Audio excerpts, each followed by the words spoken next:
할렐루야. 오늘 하나님 말씀 로마서 3장 9절부터 18절에 있는 말씀입니다. 로마서 3장 9절부터 18절의 말씀. 그러면 어떠하뇨? 우리는 나으뇨? 결코 아니라. 유대인이나 헬라인이나 다 죄 아래 있다고 우리가 이미 선언하였느니라. 기록한 바 의인은 없나니 하나도 없으며 깨닫는 자도 없고 하나님을 찾는 자도 없고 다 치우쳐 한 가지로 무익하게 되고 선을 행하는 자는 없나니 하나도 없도다. 저희 목구멍은 열린 무덤이요 그 혀로는 속임을 베풀며 그 입술에는 독사의 독이 있고 그 입에는 저주와 악독이 가득하고 그 발은 피 흘리는 데 빠른지라. 파멸과 고생이 그 길에 있어 평강의 길을 알지 못하였고 저희 눈앞에 하나님을 두려워함이 없느니라 함과 같으니라. 아멘. 할렐루야. 이 로마서 3장 9절부터 19절의 말씀은 로마서 1장 2장의 결론을 지어주는 부분이에요. 그래서 모든 인류가 유대인이나 헬라인이나 예외 없이 다 어디에 있다? 죄 아래 놓여 있다. 사도 바울은 이 구약 성경을 이용해서 인간의 근본적인 죄의 실체를 세 가지 측면에서 진단을 하죠. 10절부터 12절에 보시면 인간의 무능에 대해서 세 가지 부재에 대해서 설명을 해요. 기록한 바 의인은 없나 하나도 없고 깨닫는 자도 없고 하나님을 찾는 자도 없고 다 치우쳐 한 가지로 무익하게 되고 선을 행하는 자도 없다. 즉 다시 말해서 이 땅에는 점점점 누가 없어져? 의인이 없어진다는 거죠. 그래서 의인의 부재에 대해서 하나님이 정하신 표준에 맞는 의인은 단 한 명도 없다는 거예요. 하나님이 계획한 그 뜻, 하나님이 정해놓은 율법 그 법 안에 들어가서 의롭다 칭함을 받을 수 있는 사람은 아무도 없다라는 겁니다. 그리고 깨달음과 찾음과의 부재, 자신이 죄인임을 깨닫는 자도 없고 내가 죄를 지었음에도 불구하고 죄인인 걸 모르는 거죠. 전심전력으로 하나님을 찾는 자도 없어. 왜? 그 영혼이 갈급한 자들이 하나도 없기 때문에 그래요.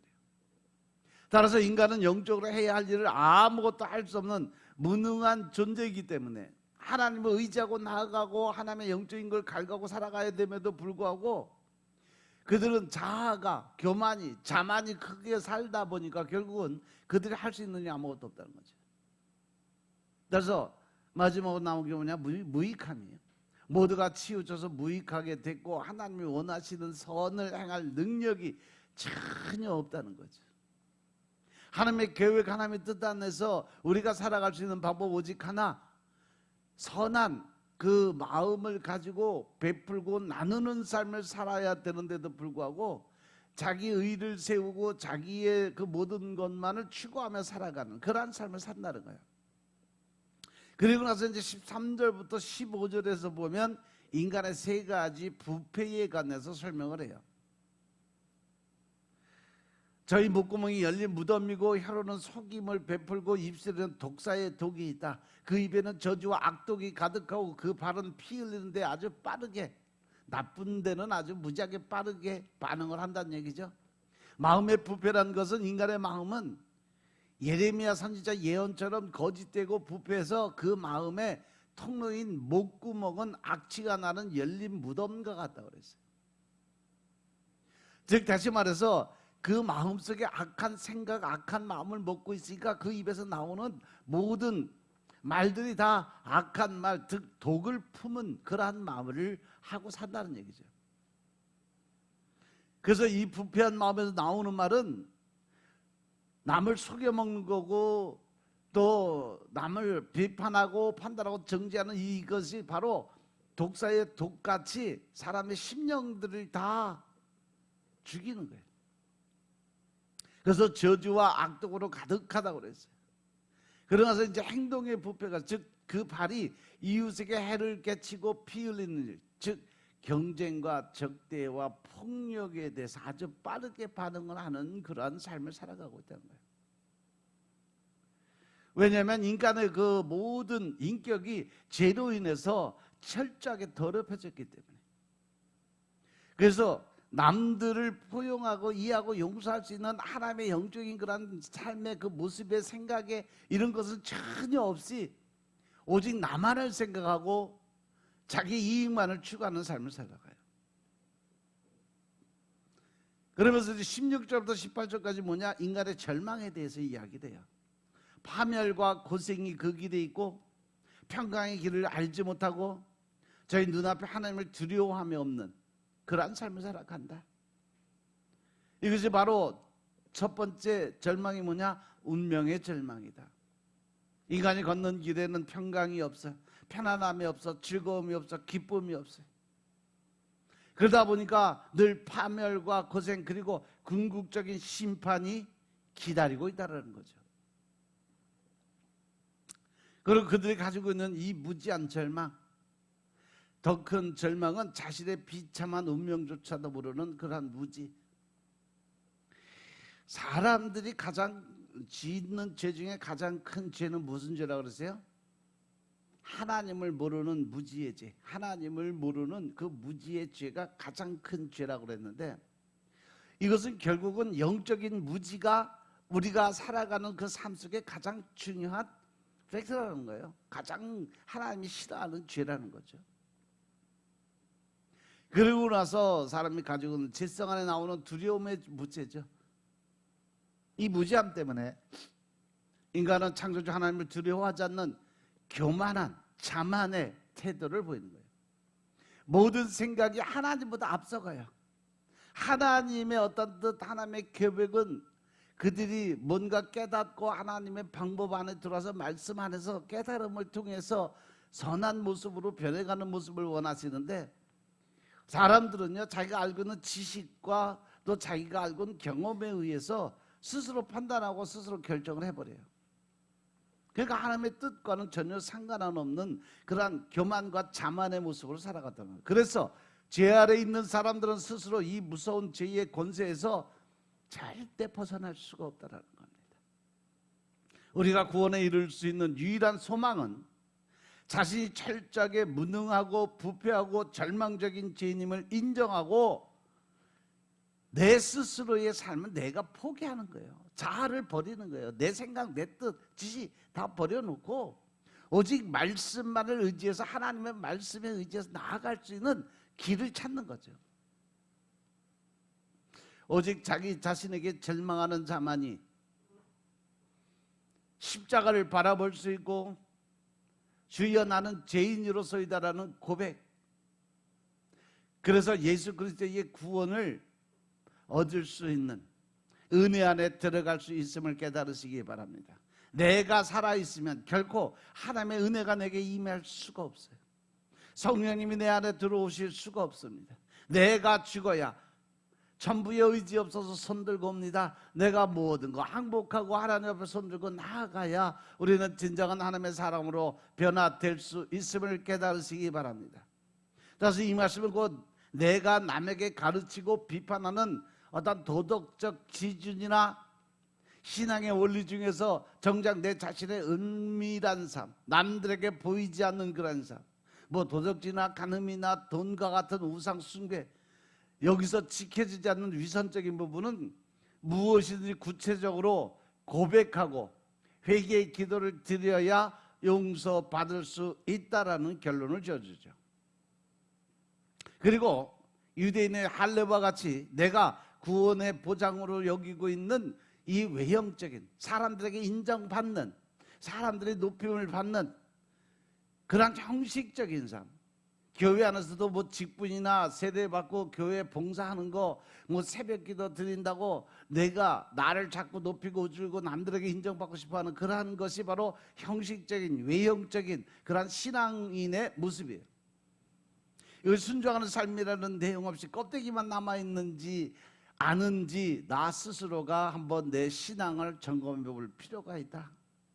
내가 과연 나는 마음의 할례를 받기 위해서 어떻게 해야 성령의 도움으로 결단할 그 구체적인 행동이 무엇인지 한번 생각해보고 결단하고 하나님 앞에 온전히 무릎 꿇는 여러분들의 삶이 되시길 주님으로 축원합니다. 여러분, 하나님께 불만이나 어떤 궤변, 이건 자기 생각, 내가 하나님을 믿고 하나님 말씀을대로 살아간다고 이야기는 하는데 늘 마음속에 불편한 마음이 있어요.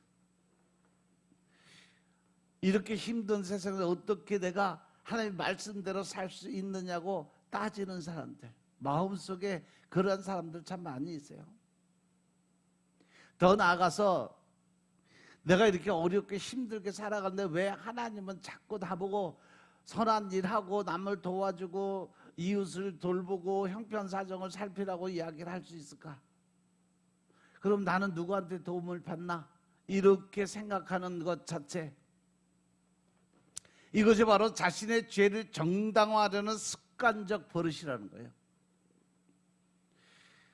따라서 이제 우리가 온전히 하나님 앞에 모든 걸 내려놓는 삶을 살게 되면 이제 모든 것이 하나님의 말씀이 옳다는, 그래서 나의 잘못을 인정하고 회개의 기도를 드릴 수 있는 그러한 겸손한 태도를 갖도록 우리는 스스로 내가 변화되고 기도 드리는 삶을 살아야 될 줄로 깨달으시기 바랍니다. 그리고 이제 9절에서 사도 바울은 유대인이나 헬라인이나 다 죄 아래 있다고 선언을 합니다. 죄 아래라는 문자적으로 죄의 권세 아래에 있다. 공중의 권세 잡은 자에게 잡혀져 있는 상태. 즉 인간은 단순히 죄를 짓는 존재가 아니라 죄라는 세력 그 아래에 그 모든 것을 지배당하는, 사단에게 붙들려 살아가는 그러한 존재로 묘사를 하는 거예요.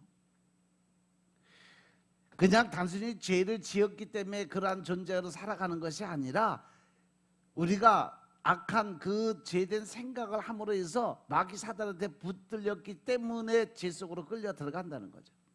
사도 바울은 여기서 인류 전체를 법정에 세우는 것처럼 하나님의 공의로운 법정 앞에 서 있는 죄인으로 선포를 합니다. 유대인은 율법으로, 헬라인은 양심으로 죄를 알고 있지만 그 누구도 죄의 굴레에서 벗어날 수 없다는 것을 고백을 하는 거죠. 3장 23절에 보면 모든 사람은 죄를 범하였으며 하나님의 영광에 이르지 못한다라고 기록이 되어 있는데, 본문에 나오는 이 의인은 단순히 도덕적으로 선한 사람을 말하는 것이 아니라 하나님과 관계 안에서 올바른 상태에 있는 사람을 의미한다는 거예요. 그래서 사도 바울이 의인은 없나니 하나도 없다고 한 것은 인간의 의로는 하나님과의 올바른 관계를 회복할 수 없다라는 의미를 포함하고 있다는 거죠. 사람 스스로 하나님과 친할 수 있는 어떤 그런 관계적인 측면이 없다. 오직 하나님과 친할 수 있는 방법은 뭐다? 말씀과 기도를 통해서 우리가 영적인 양식을 먹고 마심으로 인해서 그 영이 살아 움직일 때에만 우리는 하나님과 관계 회복이 가능하다. 인간이 가지고 있는 지식, 의로는 절대 하나님과 올바른 관계를 회복할 수 없다는 사실을 명심하시기 바랍니다. 그리고 깨닫는 자가 없다는 것은 통찰력이 없는 사람, 영적인 인식 능력이 없는 사람들이라는 거예요. 말씀을 먹지 않고 기도를 드리지 않고 하나님과 이 영적인 관계 회복이 이루어지지 않으니까 지식적인 삶만 살아가니까 결국 하나님의 말씀의 통찰력, 또 영적인 인식 능력이 없어져 버린다는 거예요.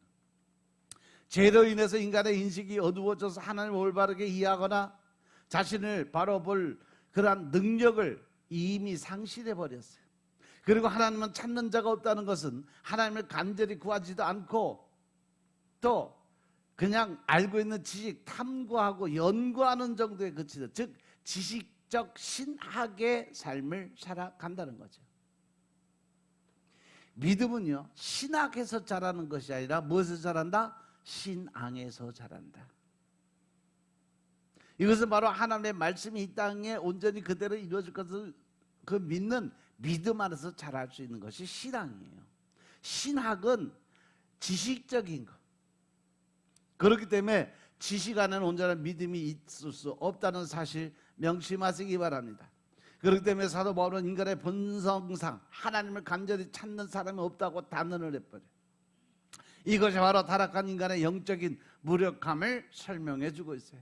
그리고 인간의 타락상을 말과 행위의 부패로 설명을 하죠. 사도 바울은 시편 14편, 53편, 5편 이것을 이용해서 죄의 현실을 아주 세밀하게 묘사를 하죠. 특히 인간의 입과 혀, 입술, 목구멍 모두 언어의 부패를 상징적으로 이야기를 하는 거예요. 그래서 13절에 목구멍은 뭐와 같다 그랬어요? 열린 무덤과 같다 그랬어요. 열린 무덤은 부패한 냄새가 나는 시체처럼 죽음과 타락의 냄새를 내뿜는 그러한 언어를 사용한다는 것을 의미하죠. 그 입술에는 독사의 독이 있다고 하는 것은 말로 사람을 죽이는 독을 품은 상태를 이야기하는 거예요. 즉 다시 말해서 그 사람의 입에서 나오는 모든 말이 사람들의 영혼을 죽이는 말, 악하고 독한 말, 증오와 또 비판과 판단과 정죄의 말, 이런 것들로 인해서 그 사람의 영혼을 죽이는 그것이 바로 그 입술에는 독사의 독이 있는 모양의 모습이에요. 그러면서 그 입에는 저주와 악독이 가득하다라는 말이에요. 그 의미는 죄는 단지 행위의 문제가 아니에요. 그 말을 타락시켜서, 언어를 타락시켜서 인간관계를 무너뜨리는 영적인 병이 걸렸다는 것을 설명하고 있음을 깨달으시기 바랍니다. 그러기 위해서 15절에서 사도 바울은 인간의 발이 피 흘리는 데는 아주 빠르다라고 설명을 해요. 말에서 시작된 죄가 결국은 뭘로 나타나는 거예요? 행동으로 이어지고 있다는 거예요. 사람은 자기가 생각한 대로 마음 먹은 대로 말을 하고 나면 그것을 그대로 행동으로 옮기는 데는 엄청 빠르게 나타난다는 것을, 이 사람들이 살아가고 있는 형식적인 모습의 모양을 그대로 지금 말씀으로 기록해 놓은 거예요. 말에서 시작된 죄는 결국 행동으로 이어지고 사회적 파괴를 가져온다. 그 결과 파멸과 고생, 평강의 길을 알지 못하는 것으로 끝나게 된다. 그러므로서 인간이 살아가면서 그 죄 속에 살아가다 보니까 진정한 마음속에 뭐가 없어져요? 평강이 없어진다. 그러면서 이제 18절이 바로 본문의 절정이에요. 하나님을 두려워함이 없는 세대에게 설명을 하는데 그들이 눈앞에 하나님의 두려워함이 없느니라. 할렐루야. 두려움은 단순한 공포가 아니라 하나님을 경외함, 즉 하나님을 하나님으로 인정하는 태도를 말하는 거예요. 너무 높이 계신 높은 하나님이시기 때문에 우리가 감히 우러러 쳐다볼 수도 없는 그러한 상황의 모습, 이것이 경외의 모습이에요. 인간의 죄는 단순히 규범을 어기는 것이 아니라 하나님을 하나님으로 인정하지 않는 교만의 본질적이 바로 반역이라는 거죠. 하나님을 배반하는 거예요. 이로 인해서 인간은 방향을 잃고 자기 중심적 세계 속에 갇혀 살아가게 돼요. 이게 가장 무서운 게 바로 지식적인 믿음이 자기 스스로를 자기가 율법 안에 가두어두는 거예요.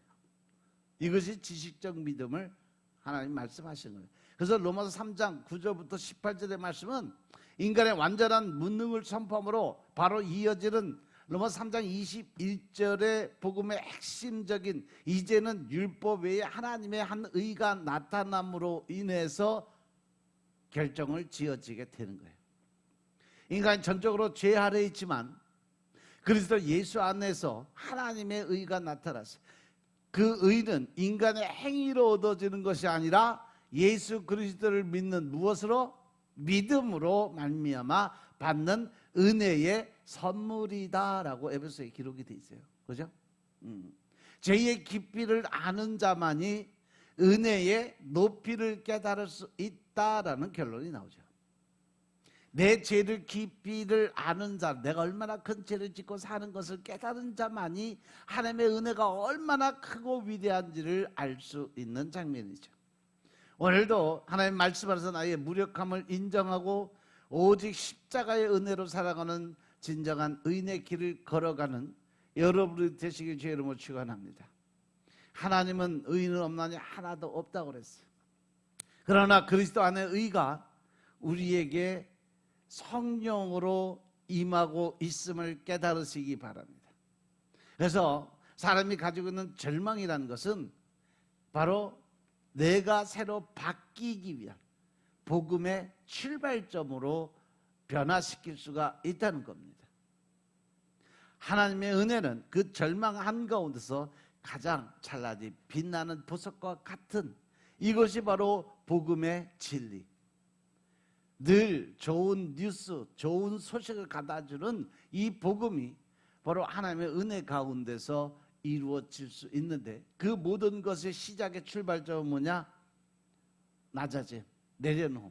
내 안에 내 자아에 대한 실망과 절망의 시간이 지나야 온전한 하나님의 은혜, 복음의 출발점으로 들어갈 수 있다는 사실 늘 명심하시고, 있는 자리에서 우리는 늘 감사와 기쁨으로 또 하나님에 대한 더 큰 능력의 힘을 얻기 위해서 갈구하는 영혼의 삶을 사시길 주로 축원합니다.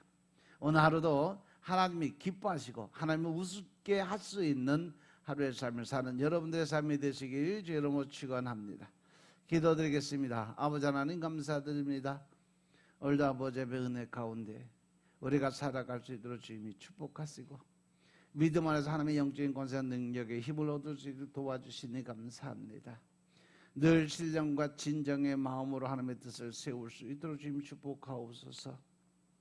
우리가 이제는 하나님의 뜻을 온전히 알고 말씀에 의지해서 나아가는 믿음의 군사적 역할을 감당할 수 있도록 주님 축복하시고, 이제는 모든 것을 내 것이라고 끌어안는 것이 아니라 가지고 있는 것에 나누고 베풀며 힘들고 어려운 사람들 고아와 가부를 도울 수 있는 믿음의 사람으로 변화되게 축복하옵소서.